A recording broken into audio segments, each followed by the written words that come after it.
to raise awareness about these issues that we are facing.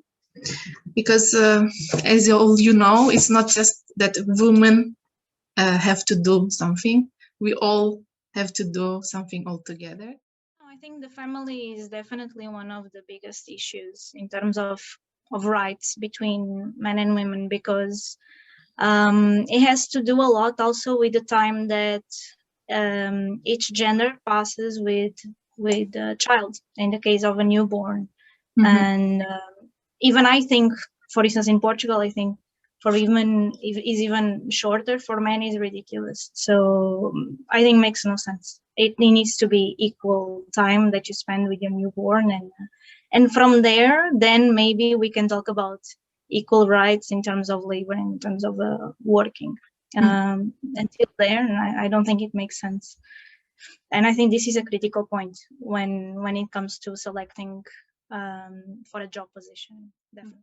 Actually, when we were working on the interviews with Alexandra, we have noticed that we only had one mom woman that we interviewed, and the rest was single, or wasn't a married one.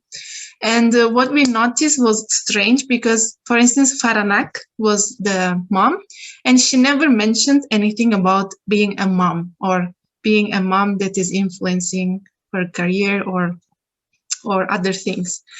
Actually, we were discussing, like, maybe it is something that we put this to ourselves, like, as a limit. Like, we don't have it, so we think that it will be a problem.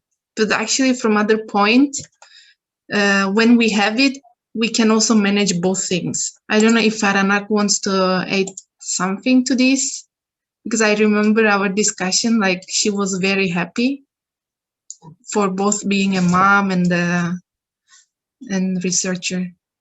Yeah, I guess you are very much right. After, actually, we are human being and very flexible to any problem. So if the condition gets harder, we will be flexible to adapt ourselves, and everything will go smoothly again. So I think having a child affect the work that much. What do you think about the dress code for women who are part of the academy? Do you think that there is a dress code, especially for engineering department? Fundamentally on your self-esteem and on how you feel about yourself, maybe, and how, because they will comment a lot. If you dress too girly, they will comment. If you dress another way, they will comment. But there are a lot of comments, especially in the lab. After some time, you start finding, I guess, a balance of what you wear, and you don't care anymore, I guess, no? What was interesting for me right now, the moment when Elisa said about the comments, like, all the men chuckled.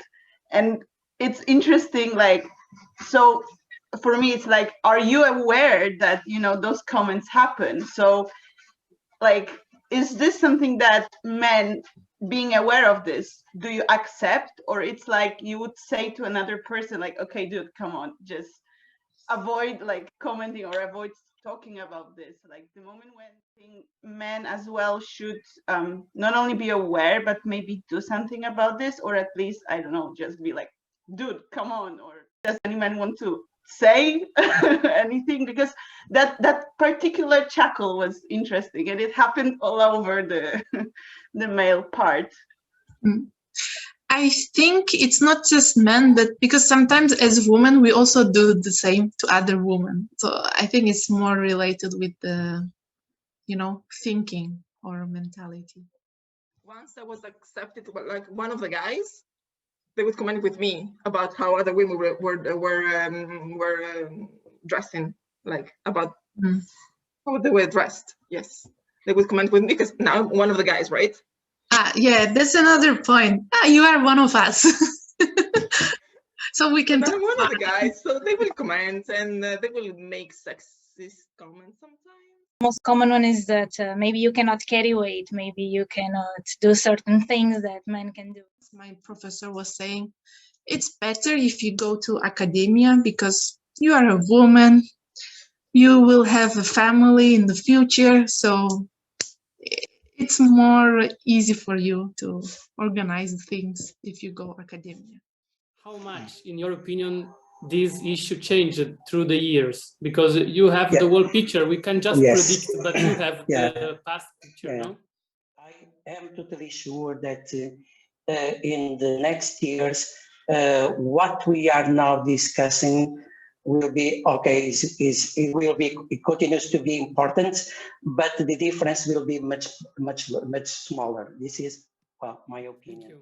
I do believe that men can be very harsh with women in academia, out of academia, in the industry, in society. And I've witnessed myself a couple of situations where I've heard students and professors making comments about women and students in university, in front of other people, in front of other women. And sometimes it feels like you have to go and defend whatever is the choice of your colleague in terms of clothes or in terms of behavior. So I don't think I think that is a little bit of a stereotype, I think, as well, that feels like women don't protect themselves from each other, or they attack themselves a lot.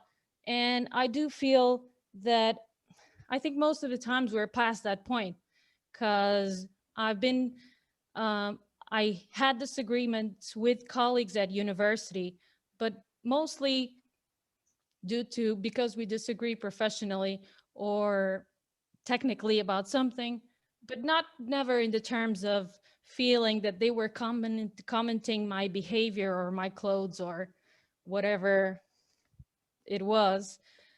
So I always felt that I was more observed and more commented by men, definitely. Okay. And also other colleagues, female colleagues as well. We also need to start being considered, not just because we are more organized or we have more sensibility towards something, but we also need to be just considered as being technically strong and being able to do whatever task comes our way. Not just because we are more organized or we are more sensible or we are more prone to listening and give opinion. It's just, I think that is one thing that we just need to be considered technically strong and and having the competence as our colleagues have about everything.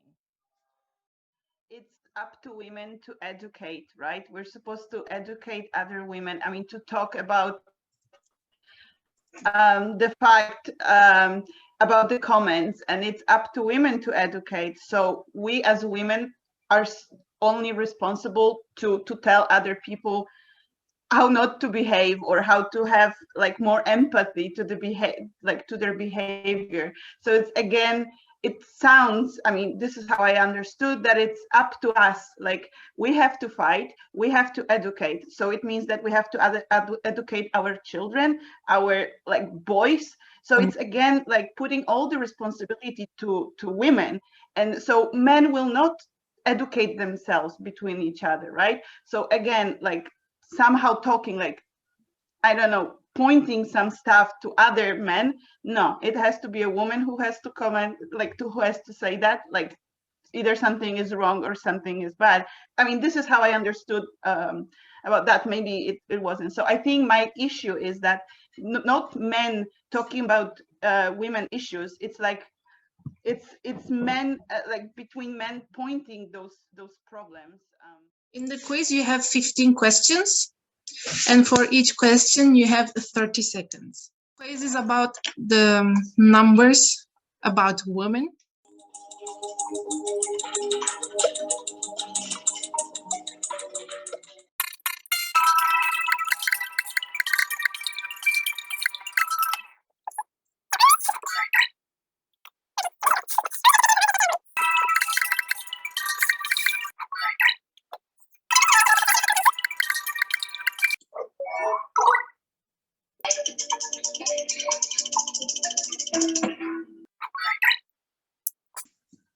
I was surprised actually that the number is so close, but in practice, it's not applied. exactly how many actually respect. Yes. So, Nicoletta, Elisa, and Susanna. So basically the women know the numbers. Probably, not probably, for sure we didn't do enough. Otherwise we wouldn't be here talking about this problem.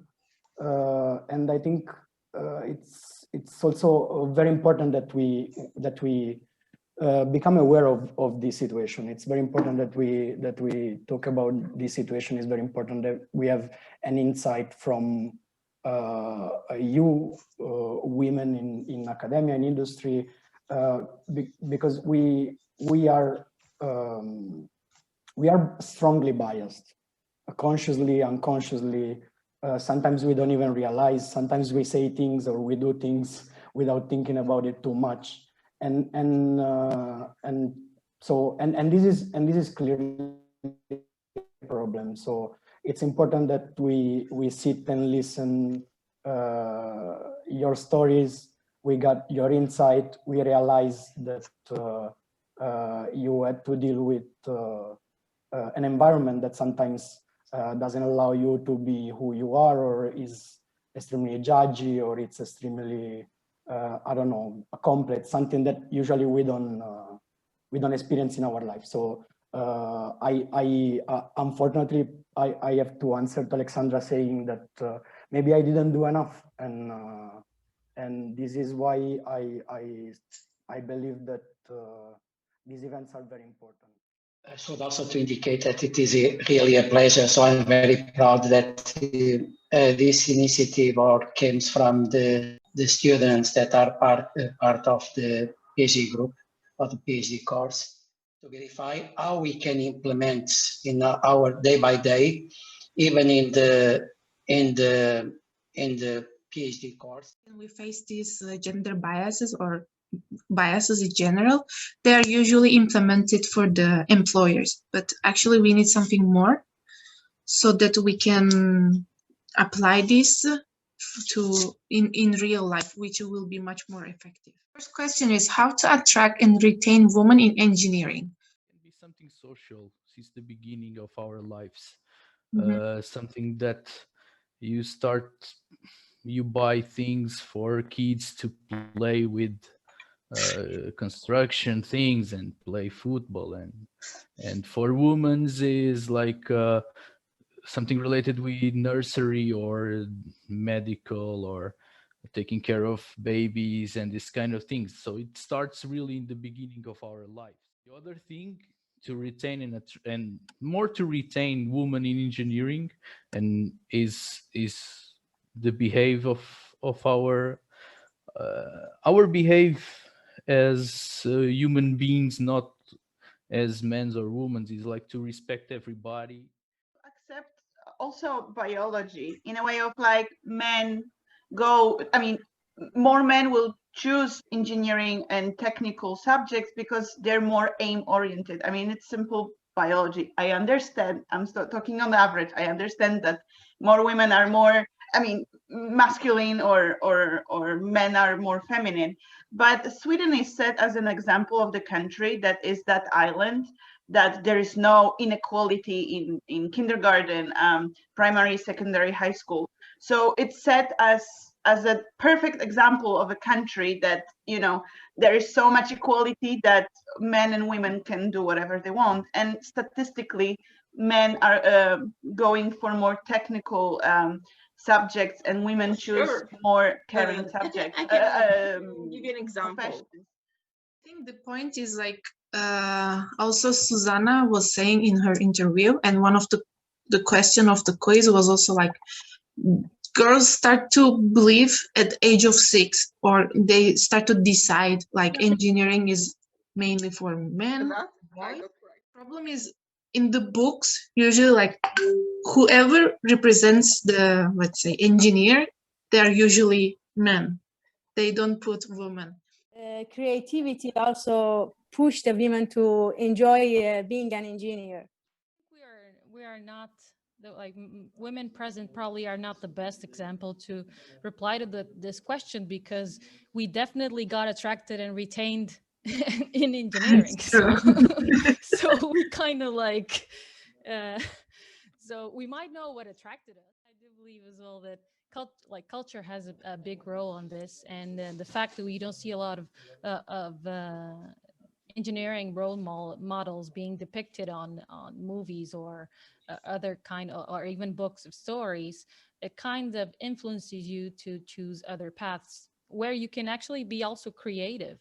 Something that if you change culturally when we are young, we're probably going to attract more women when they need to choose to go to engineering. Of course, your case is different than the majority of the cases, and it's just one case. It's your case. I am talking about global cases. Why my sister always received dolls to take care the baby born, and I was receiving motorcycles and these kind of things. It's something cultural. It's a more complex issue that is linked to the fact that maybe after the school, after the university, women decide, due to the society or to personal problems, not to continue on the academia. Can facilitate things for the women who are already detained and who are already attracted as the colleagues here, and they can be a role model for the others, for the young people, for the young girls who are choosing their subject. And if we do that, then more people will be attracted. So what we can do at the same time, as men or as committee or as a community, is just to facilitate things for women to get more highlighted and get more successes. Actually, at the end, we end up with the idea of now we can only improve ourselves, or at least be aware about this topic, and then teach this to our children in case we have, or as much as we can disseminate among the kids in the school.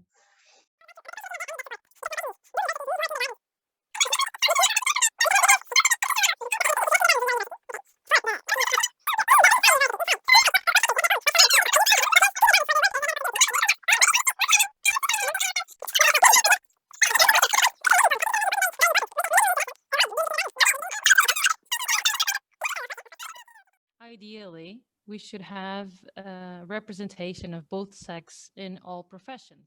Ideal scenario in the right proportion as it is in the community. But as it stands right now, I know what Alexandra was saying, that women in general have more empathy and, for example, are less aggressive or competitive. They prefer more agreeable spaces to work than very confrontational spaces. And that's, I don't know to which extent is biological, which one we are conditioned by society, but as we stand right now, this is a reality. So, but I think, as in everything, sometimes when you start on the starting line for a race, and some people are already starting at 50 meters and you're starting at -10, maybe at the beginning you need a little bit of a push so that you can reach the same level of access to things. So when it comes to higher education and going through to university and the progression for being a professor, the representation of women gets thinner as it gets across society. When we go to positions of management, when you go to positions of higher importance. So I think this, of course, in engineering, it's very visible, but we already start with maybe a 30% representation on the base. So of course, when you get to the top, this gets thinner and thinner. But in society, even in professions that have larger bases, like 60% are women or 70%, as we saw in for example, health professionals, when you go to management positions and you go up to the top and you go to universities, again, you start having a proportion that is higher for men than for women. So this is like a societal problem that it's represented in all fields. And of course, I think in ours is the same. Can I just add something, sorry, very fast? It's just also, I think, more than biology has to do with history. And actually, back then, women were just, they could just do some type of jobs. And nursing and kindergarten and school were one of those. And they could only choose those. So this is also an historical factor. So women could only choose those jobs. And that's why there are more there and less men in those professions. And I don't think it has nothing to do with biology, actually. This is a cultural issue. And I believe that gender equality, when we talk about professions, we cannot put something, some exceptions. It has to be everywhere, even then if it doesn't happen. But we cannot create exceptions from the beginning. It just needs to follow the natural course, and that's it. The point is to avoid that people are discouraged to do something. I mean, if I like to do to be an engineer, I should be free to choose to do that job. It's a long way, right? And this is what people have to do every day. We have to think about if we can change something to improve. And it's not only in this topic, it's in many others. We have to do it every day. In any field of our life, right? We have to improve, we have to grow, and this is a growing process also. Personally, for me, I learned a lot of things. Like I was not aware of most of the issues or some of the issues, but this was enlightening. It's good.